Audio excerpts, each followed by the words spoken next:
I reported it as I just described it to you. I made it clear that Trump's narrow comments did contextualize the term bloodbath within the auto industry. But the argument over what kind of bloodbath Trump meant, I think misses the point, which is that for a long time, Trump has sent these signals that his followers know how to listen to. In other words, they're dog whistles of sorts, in that to some people who are completely abstracted from the politics of Trump, they might think nothing of it.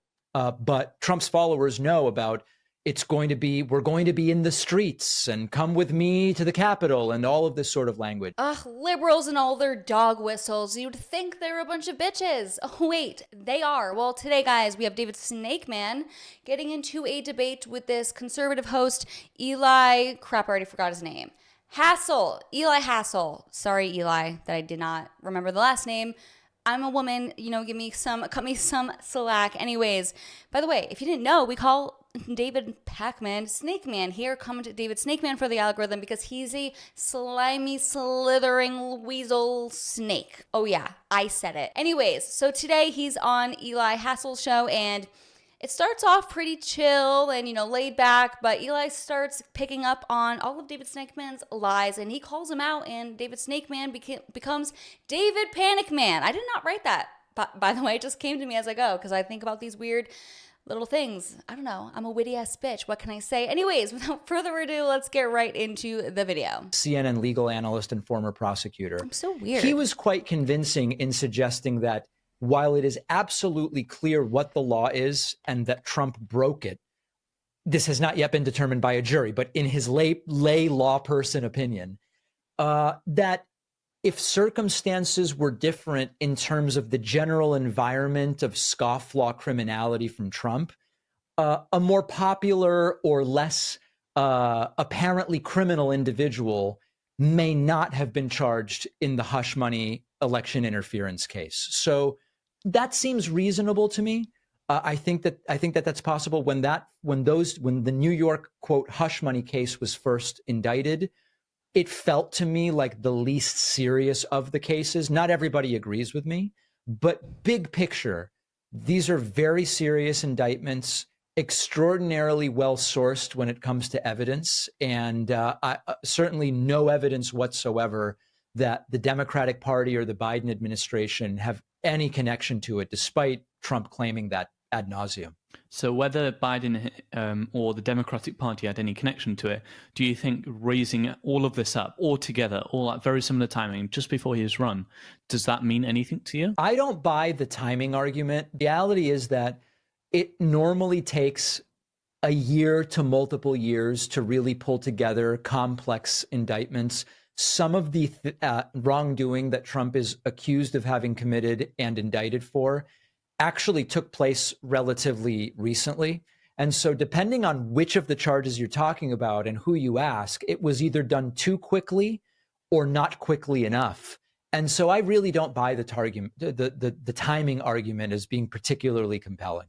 What about the one that Trump goes along saying that if he wasn't president, this wouldn't have happened to him?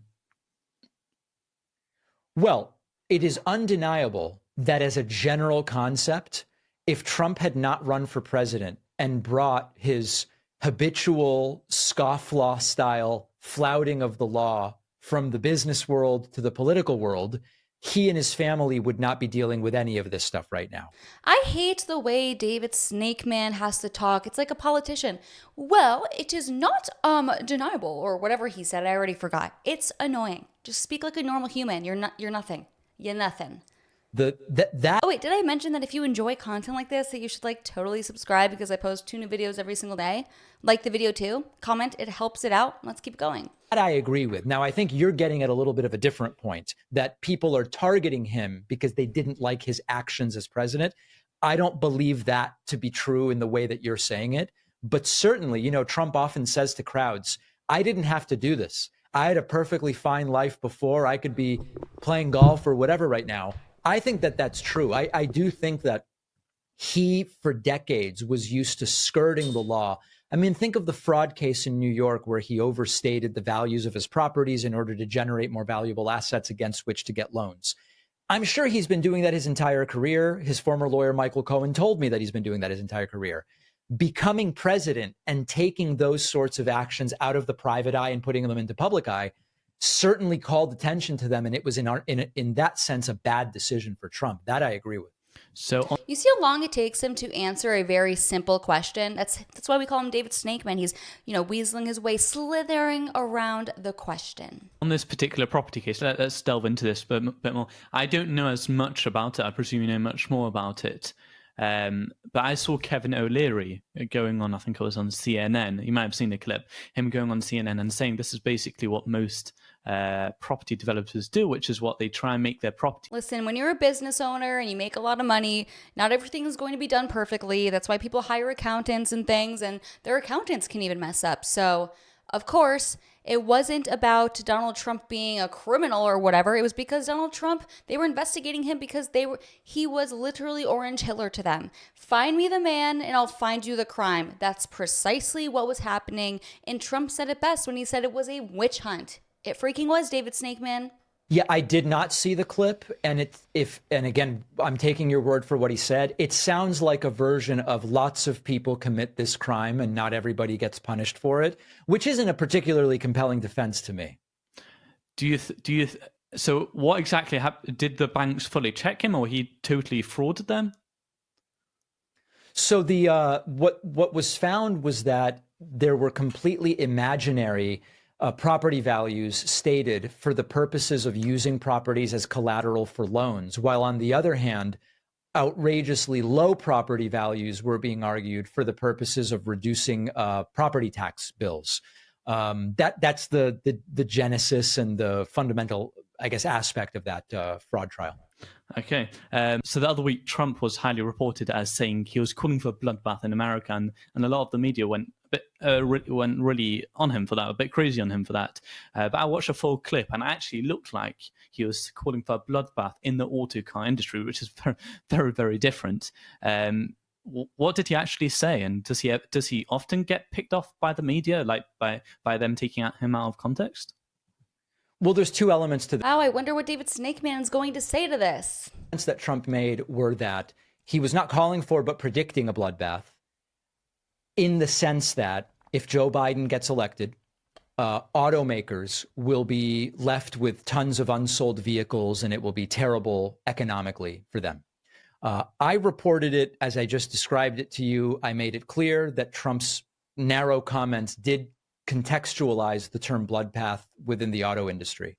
But the argument over what kind of bloodbath Trump meant, I think misses the point, which is that for a long time, Trump has sent these signals that his followers know how to listen to. In other words, they're dog whistles of sorts, in that to some people who are completely abstracted from the politics of Trump, they might think nothing of it.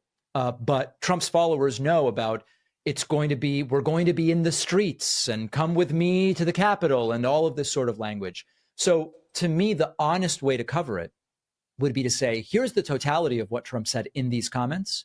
And of course, there's a long history of Trump dancing around pseudo-violent language. What a freaking lie.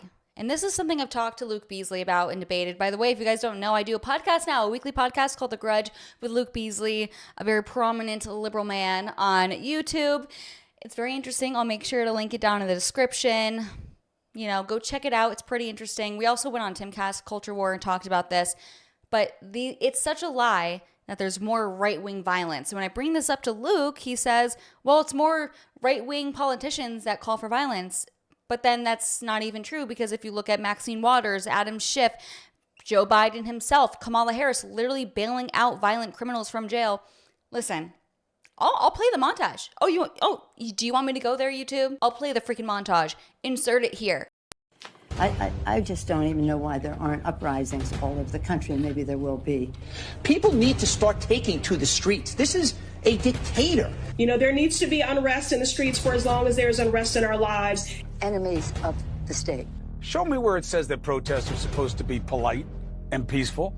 Do something about your dad's immigration practices, you feckless. When they go low, we kick. How do you resist the temptation to run up and wring her neck? The biggest terror threat in this country is white men, most of them radicalized to the right. I thought he should have punched him in the face. I said, even if you lost, he insulted your wife. Yes. He came down the escalator and called Mexicans rapists and murderers. He said, well, what do you think I should have done? I said, I think you should have punched him in the face and then gotten out of the race. You would have been a hero. I'd like to punch him in the face. I said if we were in high school, I'd take him behind the gym and beat the hell out of him. Punch some people in the face! When was the last time an actor assassinated a president? They're still going to have to go out and put a bullet in Donald Trump, and that's a fact. Look as his character is stabbed to death. Where is John Wilkes Booth when you need him? I have thought an awful lot about blowing up the White House. A Missouri state senator is under investigation by the Secret Service after saying she hopes President Trump is assassinated. I will go and take Trump out tonight. And if you see anybody from that cabinet in a restaurant, in a department store, at a gasoline station, you get out and you create a crowd. And you push back on them. And you tell them they're not welcome anymore, anywhere. And sadly, the domestic enemies to our voting system and our honoring our Constitution are right at 1600 Pennsylvania Avenue. They're not going to stop before Election Day in November, and they're not going to stop after Election Day. And that should be, everyone should take note of that on both levels, that this isn't, they're not going to let up, and they should not. If you think we're rallying now, you ain't seen nothing yet. You see what I'm talking about, folks, okay? But suddenly, Trump is the crazy, violent, inciting president. Okay, I'm calling BS. I'm calling BS. The BS meter is higher than Hunter Biden. It's freaking true. Anyways, I'm rambling. It's funny that liberals literally think this. Like, do they really think like this, or are they lying? Seriously. I know Luke Beasley really believes in what he says. I don't understand it. But yeah, go check out that podcast. Please like this video. If you made it to the end of the video, comment an orange heart. It helps boost in the algorithm, help a girl out. And I'll see you guys next time. I hope you guys had a great Christmas. Happy Hanukkah and happy Kwanzaa. Just kidding. Bye.